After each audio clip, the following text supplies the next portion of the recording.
Oke, Pak Avel. Jadi apa nih yang bisa kita diskusikan hari ini? Oke, baik. Terima kasih Pak Aga, Ya, panggilannya Pak ya Ega. boleh, boleh. Pak Handi Aga. boleh, Oke, Aga boleh. Ya. baik Pak. Mungkin kalau dari saya pengen nanya Pak. Jadi kan selama saya mencari pekerjaan itu ada beberapa lowongan yang terbuka itu dari berbagai channel untuk posisi yang sama. Ada yang dari Bitly, Google Form, ada yang dari email, ada juga yang dari website.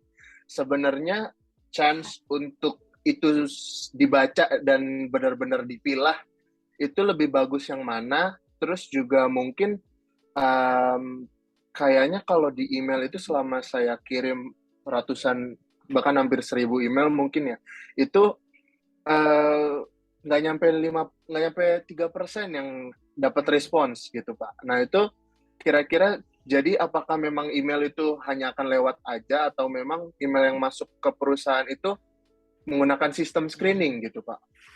Oh, kompleks ya. Saya jawab dulu ya, Pak ya. Kita diskusi santai Iya, aja, Pak, gitu. Bahwa memang benar ada banyak sekali perusahaan yang membuka lowongan pekerjaan, dia lebih dari satu channel. Dia mengoptimalkan channel dia gitu. Tapi tetap ya, channel-channel yang biasa digunakan itu bisa dibagi, Pak. Jadi ada channel yang dia gunakan untuk distribusi loker, ada yang dia pakai sebagai landing page gitu, yang benar-benar cuma update-update terkait ya promo program-program terbaru CSR dan lain-lain. Jadi nggak ada loker di sana. Itu memang benar. Lalu apa yang harus kita lakukan gitu? Nah, gini Pak, pastikan dulu karena distribusi informasi lowongan pekerjaan itu ada di banyak channel, kalau bisa tuh itu bukan yang second hand. Kalau ibarat kayak itu udah hasil share yang kesekian, Bapak cross check dulu sampai ke pangkal gitu. Biasanya tuh perusahaan tuh akan share di kemana sih? Official websitenya, official sosmednya, paling gampang Instagram gitu misalkan. Kemudian ke LinkedIn-nya, kemudian ke LinkedIn recruiter-nya. Setelah di post, dia akan terdistribusi nyebar yang dalam tanda kutip luasannya Bapak nggak bisa kontrol. Termasuk nanti masuk ke grup locker yang ada di WA saya. Gitu kan oh iya, gitu. Nah, kalau udah masuk ke grup WhatsApp kan dalam tanda kutip dimanjakannya udah kita filter gitu. Jadi udah oke lah gitu. Cuman kalau ada di grup WA lain, Telegram dan lain-lain gitu ya atau messenger yang lain atau sumber-sumber yang lain itu kan hasil research, repost terus kayak gitu kan. Nah, Bapak harus temukan pangkalnya terserah ada di mana dulu gitu. Oh, ini ternyata sama seperti yang ada di website. Oh, ini ternyata sama seperti yang di-post sama recruiter yang ada di LinkedIn atau di official LinkedIn-nya dia gitu. Temukan itu dulu. Pastikan itu locker satu valid, dua update masih berlaku gitu. Itu dulu. Oke, setelah semacam itu, yang harus dilakukan adalah gitu. Silahkan kirim lamaran, pilih lewat salah satu channel. Kalau bisa kalau memungkinkan langsung apa ya konfirmasi ke rekruternya. Contoh, Bapak menemukan lowongan kerja itu ada di website. Bapak melamar lewat website. Dan Bapak setelah melamar lewat website mengikuti aturan yang ada, setelah itu kebetulan Bapak nyari di LinkedIn, nemu rekruternya siapa. Begitu, maka Bapak boleh diperkenankan untuk menghubungi beliau. Nge-DM juga boleh gitu. Menyampaikan bahwa misal, selamat siang Pak, terima kasih atas enggak sih, ganti. Selamat siang Pak, perkenalkan nama saya ini gitu.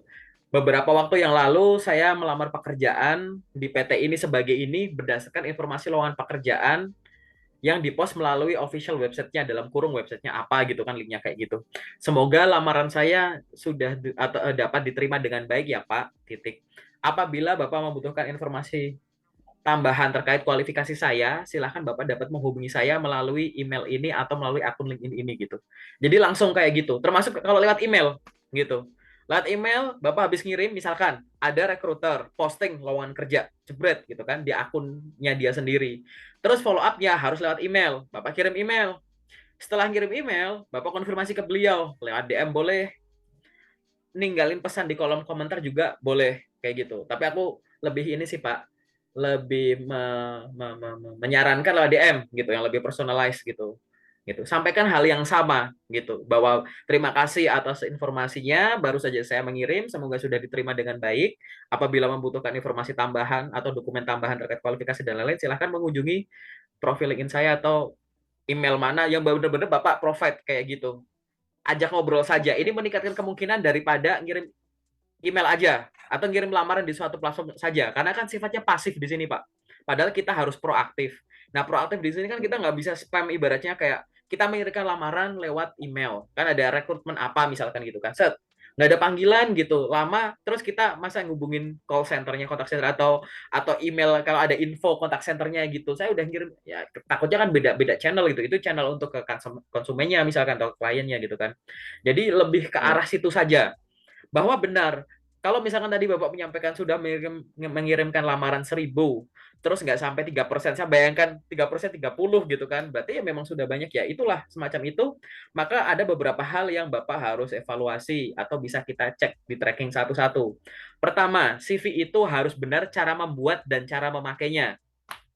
Kita kurangi dulu kemungkinan error di 2 poin ini. Ada orang yang bikin CV-nya benar, cara makainya salah.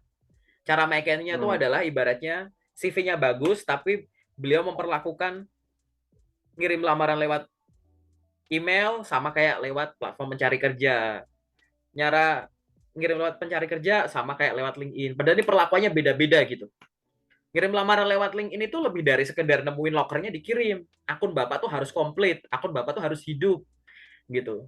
Karena Hmm. LinkedIn sosial media, jangan jadikan sosial media aktif medianya aja. Kita sebagai job seeker boleh memanfaatkan sisi medianya, media nemuin info loker, media ngirim lamaran.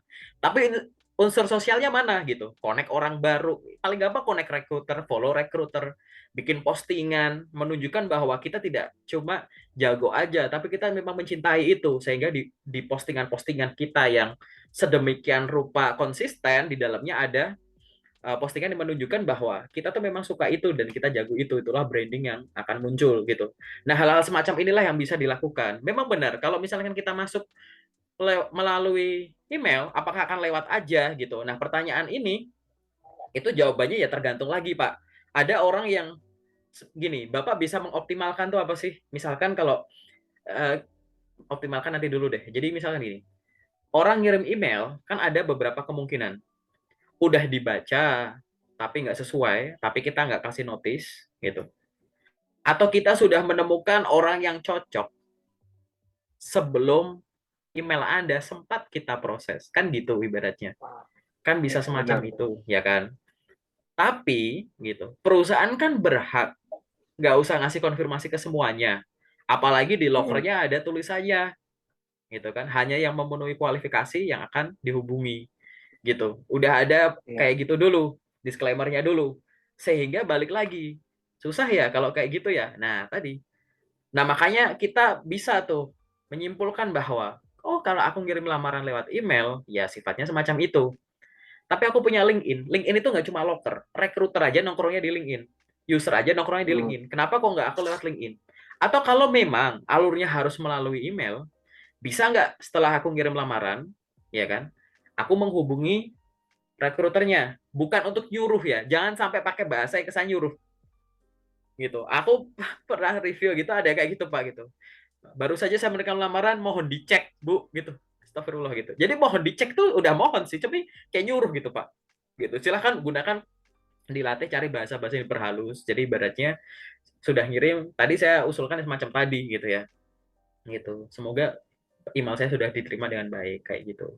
Atau kalau misalkan itu udah dilakukan, nggak ada respon lagi, gimana optimasinya? Ya, Bapak install aja plugin di browsernya gitu. Kan banyak ya Gmail tracker ya gitu. Gitu. Cari Hmm. aja gitu email tracker gitu. Jadi kalau udah kekirim ada notis tambahannya, cari plugin-plugin yang bisa ditaruh di Chrome aja. Kalau emailnya udah kebuka ada notisnya, kan banyak tuh. Nah, itu bisa Ah, tuh ya. ada indikasi yang bisa kita cek hal-hal semacam itu gitu.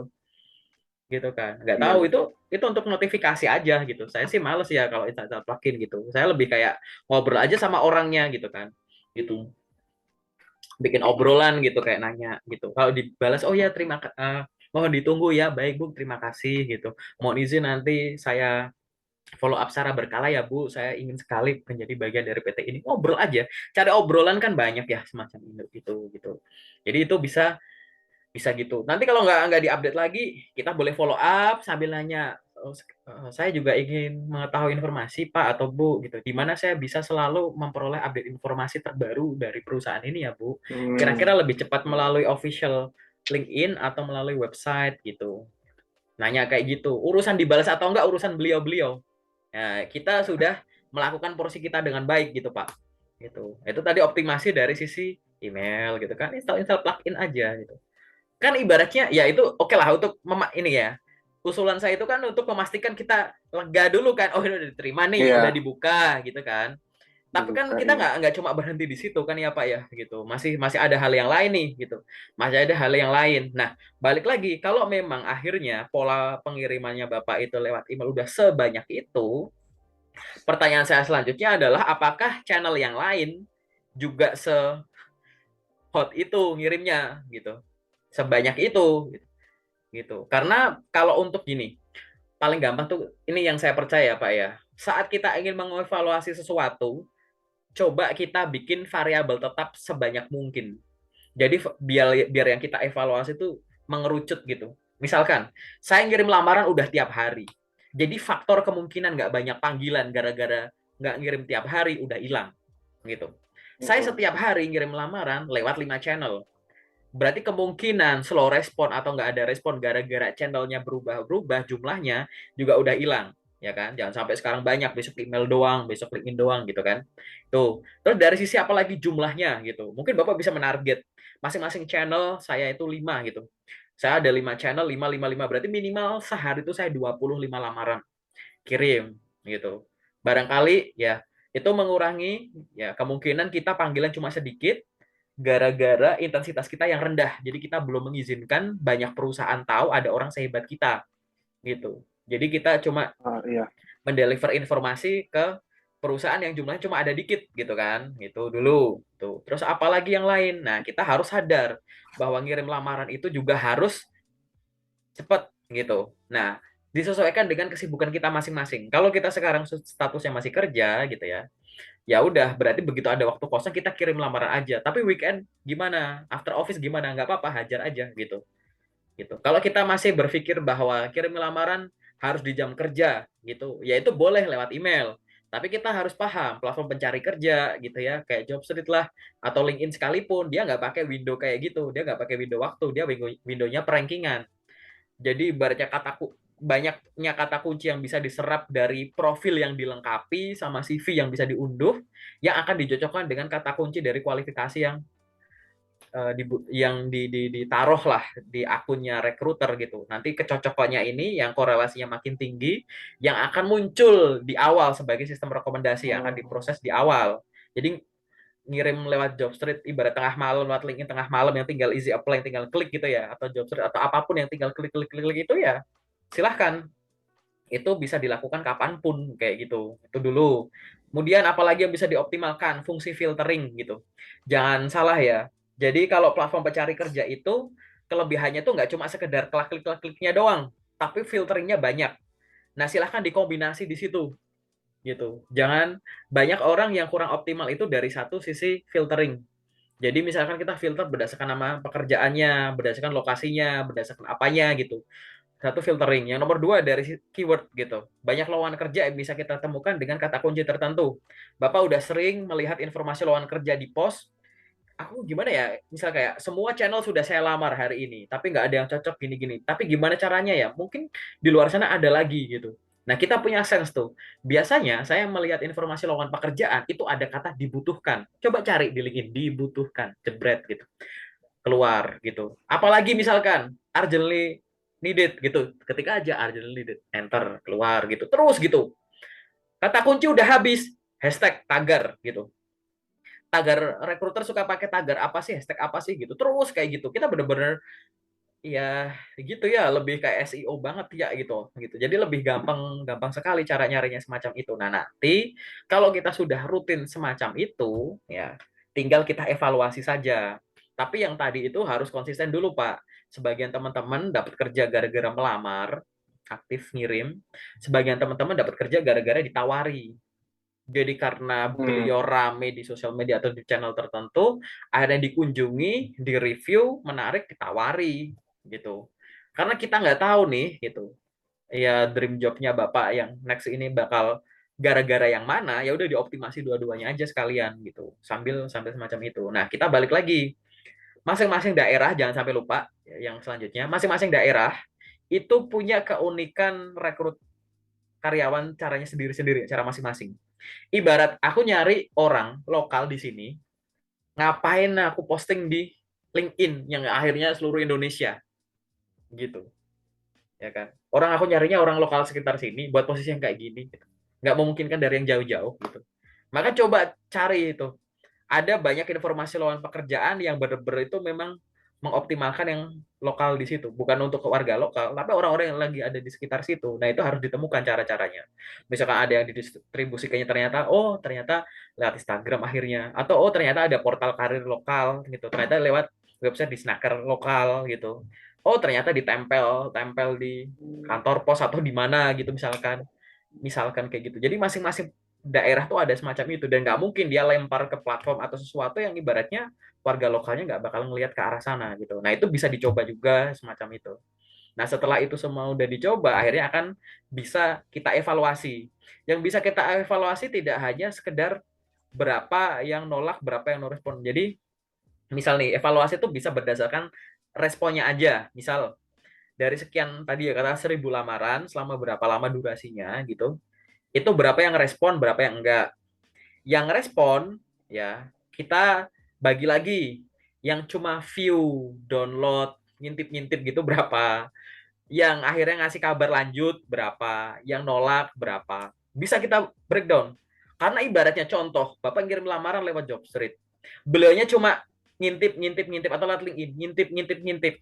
Artinya, ya yang Bapak kirim itu by system udah berhasil disajikan dalam tanda kutip di depan wajah dia gitu. Sistem Hmm. rekomendasinya udah bekerja, berarti cara ngisinya, cara ini udah bener gitu. Nah, tinggal Bapak kalau udah ngintip-ngintip kan tinggal didorong dikit biar masuk gitu kan ibaratnya gitu. Nah, ini yang Iya. ngintip perekonomian siapa? Nah, itu kita bisa ngelihat dari sisi situ. Jangan langsung ngelihat kayak ada respon enggak gitu gitu bisa kita breakdown gitu dari sisi tadi. Lalu akhirnya action plan-nya kan, yang ngintip-ngintip mau kita apain, yang nolak mau kita apain, Hmm. yang lanjut ngapain. Nah ini yang diemin kita nih mau diapain gitu. Nah ini kalau mau evaluasi cuma dari sekedar responnya dulu untuk melihat cara pakainya dan cara bikinnya tuh udah bener belum gitu. Nah evaluasi juga bisa dilakukan berdasarkan channelnya gitu. Jadi udah ngirim 1.000 lamaran, 1.000 lamaran itu berapa lewat email, berapa lewat B, Hmm. berapa lewat C, berapa lewat D gitu. Udah dari situ semua. Nah, dari A baru di breakdown kayak tadi, berapa yang respon, berapa yang enggak. Terus gitu. Barangkali kita terlalu dominan di sini padahal orangnya di sini dan lain-lain gitu. Coba-coba dengan cara demikian gitu. Gitu. Kalau memang masih belum ada yang sesuai, ya udah lanjut aja terus.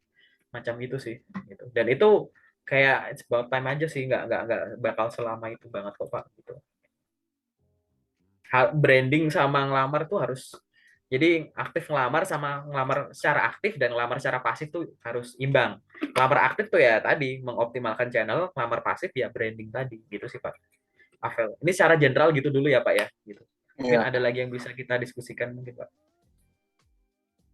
Em, Mungkin terkait branding itu Pak tadi Pak. Hmm. Untuk terkhusus ke sosial media LinkedIn ya. Itu kan kalau saya pribadi karena ngerasa ya memang setelah saya pertama kali bikin LinkedIn itu udah kelihatan gitu maksudnya oh ini bisa jadi tempat yang bagus buat menunjukkan uh, branding diri terutama masalah kerjaan karena kebetulan juga apa namanya field of study dan field of work saya tuh sesuai sama passion jadi Oh, senang gitu keren. cerita tuh Hmm. jadi bisa saya menganggap LinkedIn itu sebagai media buku diary aja sharing aja apa yang saya alamin, apa yang pernah saya kerjakan. Jadi udah lumayan aktif posting di LinkedIn. Cuman mungkin yang jadi pertanyaan itu kadang-kadang uh, proaktifnya itu kadang jadi takut SKSD atau takut press gitu loh, ngepress gitu loh Pak. Hmm. Misalnya contoh Hmm. sudah setiap kali request connection dan di approve, saya selalu message terima kasih atas apa namanya penerimaannya, acceptance of invitation-nya, terus juga perkenalan diri singkat, dan mungkin biasanya saya bilang semoga halaman LinkedIn saya bisa berguna dan menarik bagi Anda gitu. Cuman kayak beberapa waktu yang lalu juga, kalau misalnya ada lowongan dari recruiter atau koneksi LinkedIn saya tuh kadang kalau mau ngechat kayak mau konfirmasi lewat DM gitu, kayak kan udah di email gitu loh, apa nggak saya sabar aja tunggu, atau misalnya kalau saya email lagi apakah jadi akan lebih, maksudnya kayak lebih ganggu kan, otomatis kalau memang harus konfirmasi ulang atau sebaiknya konfirmasi ulang lewat DM atau lewat personal chat kan nggak saya doang Pak berarti yang mikir kayak gitu. Otomatis kan berarti banyak. Nah, itu tuh yang kadang saya takutkan. Nah, kalau dari kacamata recruiter sendiri, itu mengganggu atau ya memang nggak apa-apa, it's part of a job, gitu loh, Pak. Jadi, untuk reassurance gitu, buat saya dari kacamata yang mau direkrut dan dari kacamata recruiter tuh gimana gitu, masalah kontak. Oke, Pak, kita diskusi ya, menarik ya gitu. Jadi, balik lagi, saya buka dari sudut pandang HR, saya dari sudut pandang user gitu ya Pak ya. Tapi sama aja sih Pak sebenarnya kalau untuk interaksi di LinkedIn-nya itu sebenarnya, bahwa saran yang sering saya sampaikan ke teman-teman itu adalah coba dipersimpel cara mikir dan cara geraknya gitu. Jadi ibaratnya misalkan banyak orang yang akhirnya cara mikir, jadi gini, bukan Bapak, ada teman-teman yang videonya udah saya upload di YouTube juga ya. Beliau-beliau insecure untuk melamar pekerjaan yang jelas-jelas cocok untuk mereka hanya karena apa? Yang like udah ratusan, yang komen udah ratusan, gitu. Kalau tadi Bapak sampaikan, ya kalau saya ada yang nge-DM gini gitu, berarti kan yang mikir udah banyak ya Pak. Ya saya bisa jawab, loh yang banyak mikir itu belum tentu ngelakuin. Nah sekarang saya kasih contoh case yang malah udah ngelakuin gitu. Ini malah disuruh kirim email, beliaunya juga nulis interested di kolom komentar. Nah, ini kalau kayak gini gimana gitu kan? Ya balik lagi, yang nulis interested belum tentu ngelamar gitu. Yang nulis interested ngelamar belum tentu juga kualifikasinya sehebat Bapak gitu. Jadi ibaratnya lakukan porsi kita sesuai dengan porsi kita aja dulu gitu. Tugas kita itu adalah menemukan lawan kerja yang cocok, mengirimkan lamaran, memberitahu bahwa kita sudah mengirimkan dan apabila Anda membutuhkan informasi tambahan silakan menghubungi saya. Gitu aja. That's it. Ya sudah gitu. Yang lain nggak usah dipertimbangkan aja. Tapi rata-rata udah pada komen gitu nggak masalah. Sama kayak tantangan branding. Saya udah rutin bikin postingan. Yang respon cuma dikit, yang like dikit, yang komen dikit. Gimana gitu. Padahal kan niat saya rekruter sebanyak-banyak ya yang lihat. Lakukan aja terus. Nanti lama-kelamaan Bapak akan punya sense gitu ya. Postingan semacam apa yang harus saya lakukan. Lama-lama tuh pasti membaik. Sambil browsing juga kan, ide posting apa gitu. Oh ternyata aku butuh hashtag. Oh ternyata aku harus mention orang. Oh ternyata aku butuh teman-teman yang lain yang linknya lebih kuat. Oh mungkin aku bisa tipenya bukan postingan yang artikel doang panjang gini gak ada ilustrasinya. Oh mungkin aku harus kadang begini kadang begitu macam itu. Nanti sense itu akan muncul sendiri karena Bapak nggak butuh ada ratusan atau ribuan orang yang komen atau reaksi. Bapak hanya butuh satu orang yang tepat untuk merekrut Bapak gitu. Gitu. Ngapain kita terlalu kompleks ke arah sana gitu kan. Ya balik lagi. Kalau akhirnya kita ngerasa bahwa kan udah banyak orang yang ngelakuin ini itu ya that's it. Ya nggak ada masalah gitu. Bapak fokuslah aja sama tadi unique value proposition Bapak gitu. Mungkin orang yang jurusannya kayak Bapak tuh udah ada banyak di Indonesia gitu. Ya kan. Cuman apa bedanya Bapak gitu. Itu yang akhirnya bahasa saya itu asik sendiri aja Pak gitu. Bapak asik sendiri aja gitu. Oleh orang yang udah misal kayak saya nih gitu, yang udah biasa nge-share locker banyak, yang biasa nge-review ya banyak gitu. Tapi ya saya asik sendiri aja. Saya punya lingkungan saya sendiri, saya punya teman-teman sendiri, saya punya komunitas sendiri gitu. Ya udah saya asik aja dengan teman-teman yang saya kenal gitu. Saya nggak merasa kayak gimana kok orangnya cuma segini itu ada yang udah sampai segini kok sosokan banget gini gitu tuh kan saya insecure background saya pendidikan ini tapi orang-orang hebat banyak ya kan yang ada di LinkedIn ya orang-orang hebat itu belum tentu ngelakuin hal itu kok gitu Iya gitu benar. kan dipersingkat aja jadi dipersimpel cara mikir dan cara geraknya aja ibarat kesuksesan orang tidak membuktikan kegagalan kita keberhasilan kita tidak membuktikan kegagalan orang ya sudah do your part aja gitu yang akhirnya nanti kita fokus lakukan aja secara konsisten semacam itu. Ya tadi udah bagus tuh niatnya harus gimana gitu. Sama kayak lowongan kerja. Ada loker, kualifikasinya itu masuk semua. Bapak ngelamar belum tentu dipanggil. Nah, ini bisa diartikan kalau nggak 100% sesuai gitu ya, dikit-dikit lah 80% gitu-gitu, kan masih patut dicoba gitu. Gitu masih. Nah, itu coba dicoba dulu ke arah sana. Kalau misalkan kadang kita ada ketakutan SKSD, saya juga ada. Saya dulu awal mula tahu link ini tuh malah saya pikir tuh ini adalah platform, bukan platform pencari kerja. Dulu saya tahu aja tuh adalah platform belajar bahasa Inggris. Karena dulu orang Indonesia cuma ada dikit. Saya tahu LinkedIn itu 2010. Saya tahu LinkedIn 2010 dan semua orang yang posting di LinkedIn selalu pakai bahasa Inggris, bahkan orang Indonesia. Jadi saya mikir, oh ini tempat belajar bahasa Inggris. Lama-kelamaan mulai ekspansi, mulai banyak loker, mulai ada lingkaran hijau, lingkaran ungu gitu-gitu. Dulu nggak ada kayak gitu. Akhirnya berubah gitu kan, gitu. Nah, apakah saya ngerasa insecure awalnya? Iya dan lain-lain. Tapi lama-kelamaan ya saya asik sendiri aja udah gitu. Kalau suka ya syukur, kalau enggak ya di skip aja udah, swipe aja, swipe up aja gitu. Semacam itu. Nah, disinilah fungsi branding itu akan muncul gitu, bahwa konsisten dan lain-lain. Sama kayak kalau yang ini tuh gini, ada teori namanya teori petani, saya sering sampaikan ini. Apa biar Bapak dikenal sebagai seorang petani harus hidup 24 jam di sawah? Kan enggak, Pak. Petani itu cuma pagi sampai sore 8 jam paling di sawah, tapi dikenal sebagai petani gitu kan. Kenapa kok dia nggak dikenal sebagai orang rumahan? 24 jam, 8 jam cuma sepertiga. 2/3 waktu dia tuh di rumah. Kenapa dia dikenal sebagai petani? Kenapa kok dia nggak dikenal sebagai orang rumahan? Karena dia melakukan sesuatu, beliau-beliau itu asik sendiri, melakukan kegiatan dari awal sampai akhir. Dari ngolah lahan sampai panen, dengan atribut-atribut yang dia kenakan, di mana pada saat dia asik sendiri, orang yang dilalui, yang dilewati tetangganya, orang lain itu ngelihat, kadang dia kelihatan bawa caping, kadang bawa bekal makan, kadang sama kerbau, kadang sama apa. Yang akhirnya apa? Asik sendirinya dia tuh berguna bagi banyak orang gitu, beras-beras itu gitu. Akhirnya dia dikenal sebagai seorang petani. Nah, itulah branding.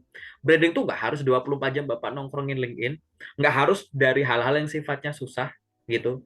Fokus aja, ingin dikenal sebagai orang yang jago di bidang apa. Nah, itu yang Bapak upayakan dulu gitu kan. Mulailah posting dari hal yang Bapak bisa dan terbiasa. Gitu dulu. Ingat ya, kuncinya itu adalah dipersimpel cara mikir dan cara geraknya. Gitu dulu, udah gitu, oke.